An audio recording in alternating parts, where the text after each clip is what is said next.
Want to call, but if something tragic happens, you have no choice. That's right. Crime scene cleanup is an ugly task.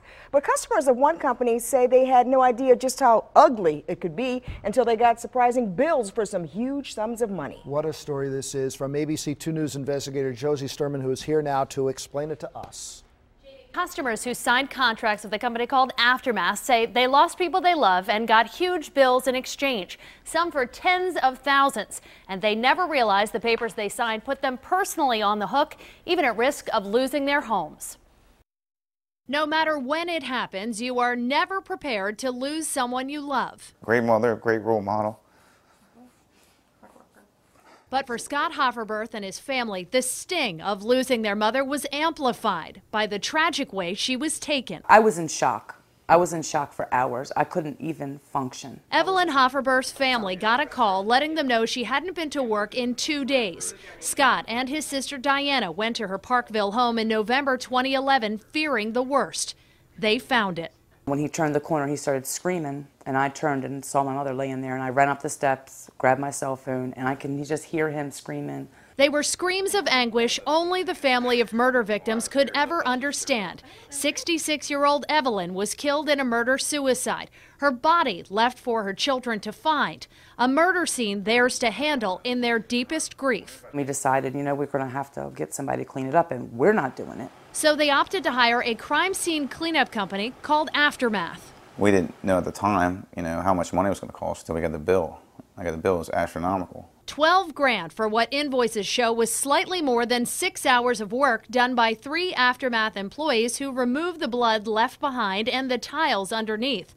They also cleaned and sanitized the area where Evelyn was found. We wouldn't even have had it done if it was going to be $12,000. The contract they signed had a pricing list that spelled out potential charges, but no estimate. So when the bill showed up days later, they were stunned. And they're not the only Aftermath customers who've dealt with sticker shock. ABC 2 News investigators obtained at least 24 complaints against Aftermath in the last 3 years from 10 different states. People filing with the Federal Trade Commission, attorneys general, and the Better Business Bureau. These are tragic situations where they never thought it would happen. In Texas, the family of a suicide victim told the attorney general they were charged $28,000 to clean a house they claim is worth only $45 grand.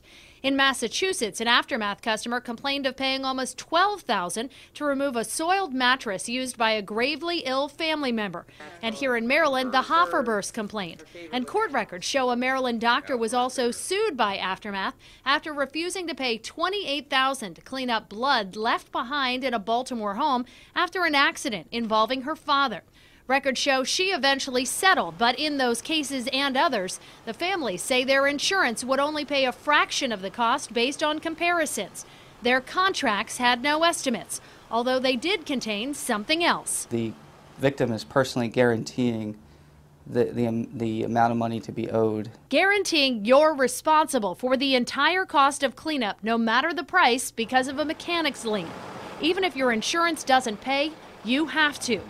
Baltimore attorney Steve Kelly, who sits on the Maryland Criminal Injuries Compensation Board, says it's legal wording tucked in the fine print that many people may not understand, especially if they're signing something at the height of grief. The paperwork says we've got you.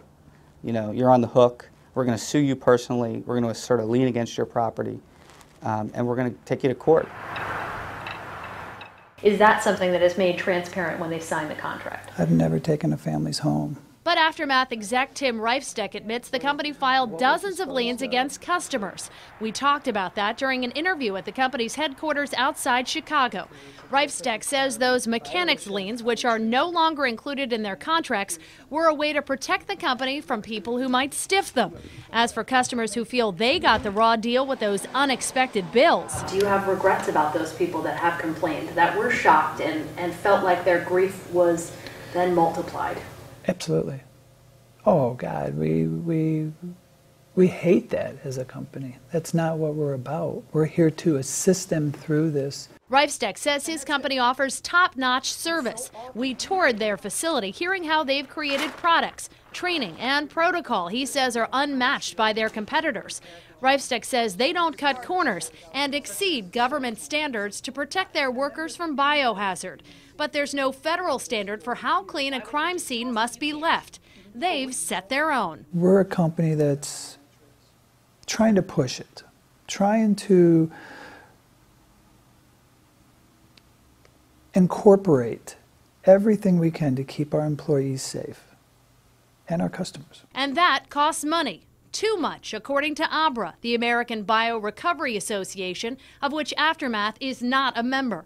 President Rich Ross says members of the trade group have repeatedly audited Aftermath's invoices and found big issues with how they do business. I find that their prices are in line with the normal price range. It's their procedures. They maintain that they're doing everything ethical. We definitely disagree with that. But Reifsteck says there's simply a misunderstanding on how they approach a job. You're getting gold standard work. Although the complaints filed say they had no idea that's how much they'd end up paying for it because they only got pricing breakdowns, not estimates. The company has changed its ways to make sure you understand up front. Customers now not only get an estimate, they get a worst-case scenario update if it appears more work and more money will be needed. We're trying to empower them to say, yes, I still want this, or no, I understand what I'm getting involved in. At the time, Scott Hofferber's family says they didn't understand. In the end, they paid nearly $3,000 out of pocket when insurance would only cover $9,000 of the cleanup cost. It's money to cover a tragedy they never saw coming. It's something you don't expect to ever have to deal with. And then when you do have to deal with it, you shouldn't have to go through it, period. I mean, yeah, that's just ridiculous. Because like you said, you can't plan for it. Nobody does. The Ohio Attorney General's office investigated Aftermath in 2010 and ordered them to provide estimates and let customers know when the work they're doing is going to cost more than they originally said. Aftermath execs also told us the number of complaints we pulled is just a tiny fraction of the thousands of jobs they've done. The company says they do as much as $900,000 in pro bono work each year, although they couldn't break down how many jobs that is. Experts tell us, though, if you ever need a service like this, call insurance first and have someone outside your immediate family look at anything you have to sign. Josie Sturman, ABC 2 News.